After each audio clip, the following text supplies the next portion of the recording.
Madwar 280 persuna ċittadini Maltin li jgħixu fil-Lussemburgu ġew injorati mill-Gvern Soċjalista kif ma saru l-ebda arranġamenti għalihom biex jiġu jivvutaw f'pajjiżna. Dan hekk kif l-arranġamenti li saru mill-Gvern għal Maltin li jgħixu barra minn Malta u jixtiequ jivvutaw japplikaw biss għal titjiriet regolari u skedati li topera l-Air Malta. Madankollu l-Lussemburgu ma jaqax taħt din il-kategorija.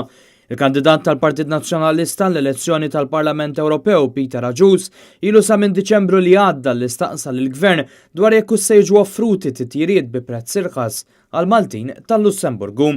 Madankollu ittra lil Ministru Konrad Mizzi baqgħet mhux imwieġba, injorati wkoll talbiet simili għall-informazzjoni mibgħuta lill-Ministeru tat-Turiżmu permezz ta' email.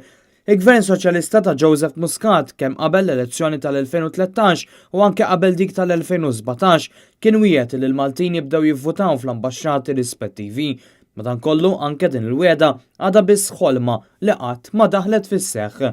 Sadattant minn nhar il-ġimgħa l-voti għall-elezzjonijiet tal-Kunsilli Lokali u l-Parlament Ewropew jistgħu jibdew jinġabru mill-assess tal-Pulizija fil-waqt li fejn m'hemmx assess dawn jinġabru mill-Kunsilli Lokali.